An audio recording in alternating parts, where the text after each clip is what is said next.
ଆରେ ମୁଁ କ'ଣ କରିବି? ମୋର ପଢ଼ିବାରେ ମନ ଲାଗୁନାହିଁ। ମୋର ମନ ସଦା ସର୍ବଦା ମୋବାଇଲରେ ଚାଲି ଯାଉଛି। ମୋଟିଭେସନାଲ୍ ଭିଡ଼ିଓ 5 ମିନିଟ୍ରୁ ଅଧିକ ସମୟ ଧରି ରହୁନାହିଁ। ଫ୍ରେଣ୍ଡସ୍, 14ରୁ 25 ବର୍ଷ ବୟସରେ ତୁମ ଜୀବନ ନଷ୍ଟ ହୋଇପାରେ କିମ୍ବା ତୁମ ଜୀବନ ସୁଧାରି ହୋଇଯାଇପାରେ। ଫ୍ରେଣ୍ଡସ୍, ଆଜି ନିଜକୁ ଗୋଟିଏ ପ୍ରଶ୍ନ ପଚାର, ଜୀବନରେ ମୋତେ କ'ଣ କରିବାକୁ ହେବ? ମୁଁ ଜୀବନରେ କ'ଣ କରିବି? ତୁମେ କେତେ ଦିନ ବାପା ମାଙ୍କ ଟଙ୍କା ଉପରେ ବଞ୍ଚିବ? କେତେ ଦିନ? ସର୍ବଦା ଗୋଟିଏ କଥା ମନେ ରଖ, ଜଣେ ରାଜା ହେବାକୁ ହେଲେ ତୁମକୁ ଭିକାରୀ ପରି କଠିନ ପରିଶ୍ରମ କରିବାକୁ ପଡ଼ିବ। ଆଉ ସୂର୍ଯ୍ୟ ପରି ଉଜ୍ଜଳ ହେବା ପାଇଁ ତୁମକୁ ସୂର୍ଯ୍ୟ ପରି ଜଳିବାକୁ ପଡ଼ିବ। ତୁମେ ପଢ଼ିବା ପାଇଁ ଭାବୁଛ, ମୁଁ ଆସନ୍ତାକାଲିଠୁ ପଢ଼ିବି, ମୁଁ କାଲି ଫାଷ୍ଟରୁ ପଢ଼ିବି, ମୁଁ ସୋମବାରରୁ ପଢ଼ିବି। ଆସନ୍ତାକାଲି କେତେ ଦିନ କରିବ? ଦିନେ ସେଇ ଦିନ ମଧ୍ୟ ଆସିବ ଯେତେବେଳେ ତୁମେ କାଲି ମରିବାକୁ ଯାଉଥିବ, ତୁମେ ତଥାପି କହିବ ମୁଁ କାଲି ପଢ଼ିବି। ସେଇ ଲୋକମାନଙ୍କୁ ଦେଖ ଯେଉଁମାନେ ତୁମ ଠାରୁ ଅନେକ ଆଶା କରିଛନ୍ତି। ଫ୍ରେଣ୍ଡସ୍, ମୁଁ ତୁମ ବାପା ମାଙ୍କ ବିଷୟରେ କହୁଛି।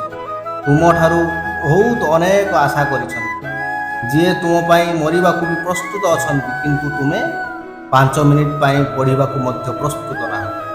ଆଜି ଜୀବନରେ ତୁମେ କ'ଣ କରିବାକୁ ହେବ ସେ ବିଷୟରେ ତୁମେ ଚିନ୍ତା କରୁଛ, କିନ୍ତୁ ଜୀବନ ତୁମକୁ କ'ଣ କରିଦେବ ସେ ବିଷୟରେ ସେ ଚିନ୍ତା କରୁଛି। ସେହି ସବୁ କିଛି ଜିନିଷ ମୋବାଇଲରୁ ବାହାର କରିଦିଅ ଯାହାର ଲକ୍ଷ୍ୟଠାରୁ କୌଣସି କନେକ୍ସନ୍ ନାହିଁ। ତୁମେ ପଢ଼ିବାର ଦୁର୍ବଳ, କିଛି ଅସୁବିଧା ନାହିଁ। ଲୋକମାନେ କୁହନ୍ତି ମୁଁ ପଢ଼ିବାକୁ ଚାହେଁ କିନ୍ତୁ ମୋର ପଢ଼ିବାରେ ମନ ଲାଗୁନାହିଁ। ମୁଁ କହୁଛି ଅତି କମ୍ରେ ଟିକେ ଚେଷ୍ଟା କର।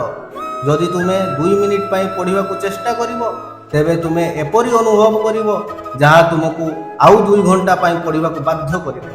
ଅତି କମ୍ରେ ଟିକେ ଚେଷ୍ଟା ତ କର। କୁହାଯାଏ ଯେତେବେଳେ ଗୋଟିଏ ଛୋଟ ପିମ୍ପୁଡ଼ି ଗୋଟିଏ ଖାଦ୍ୟ ସହିତ କାନ୍ଥ ଉପରକୁ ଚଢ଼େ, କାନ୍ଥରେ ଚଢ଼ିବା ବେଳେ ସେ ବାରମ୍ବାର ଖସି ଯାଇଥାଏ। ଚଢ଼ିବା, ପଡ଼ିବା, ପଢ଼ି କରି ପୁଣି ଚଢ଼ିବା, ସେ କେବେ ଛାଡ଼େ ନାହିଁ। ସର୍ବଶେଷରେ ତା'ର କଠିନ ପରିଶ୍ରମ ବ୍ୟର୍ଥ ଯାଏ ନାହିଁ। ଯେଉଁମାନେ ଚେଷ୍ଟା କରନ୍ତି ସେମାନେ କେବେ ବି ହାରନ୍ତି ନାହିଁ।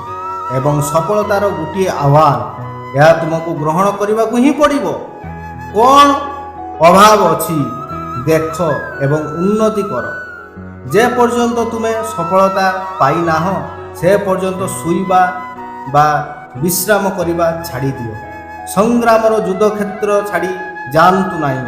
କିଛି ନକରି କୌଣସି ସଫଳତା ମିଳେ ନାହିଁ।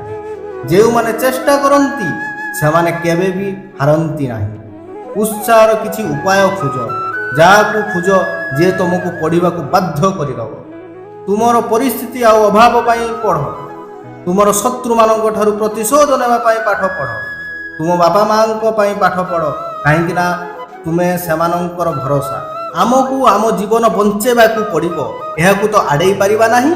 ଫ୍ରେଣ୍ଡସ୍, ସମସ୍ତେ ଜୀବନରେ ଗୋଟିଏ ସ୍ୱପ୍ନ ଦେଖିଥାନ୍ତି, ଯେଉଁଥିପାଇଁ ସେ ମରିବାକୁ ମଧ୍ୟ ପ୍ରସ୍ତୁତ ଥାନ୍ତି।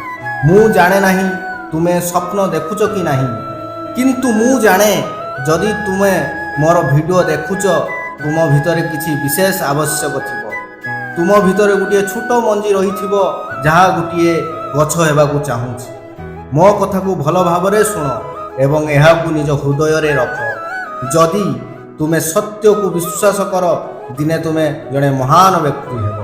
ମୁଁ ଜାଣେ ନାହିଁ ତୁମେ ମୋର ଭିଡ଼ିଓ କିଏ ଦେଖୁଛ, କିନ୍ତୁ ମୁଁ ଜାଣେ ତୁମେ ତୁମର ଜୀବନର ମହାନ ଜଣେ ବ୍ୟକ୍ତି ହେବାକୁ ଯାଉଛ। ଯଦି ତୁମେ ତୁମ ଜୀବନରେ ବହୁତ କିଛି ହେବାକୁ ଚାହୁଁଛ, ଅଧିକ ସମୟ ନଷ୍ଟ କରନ୍ତୁ ନାହିଁ। ଆଜିଠାରୁ ଆରମ୍ଭ କରନ୍ତୁ।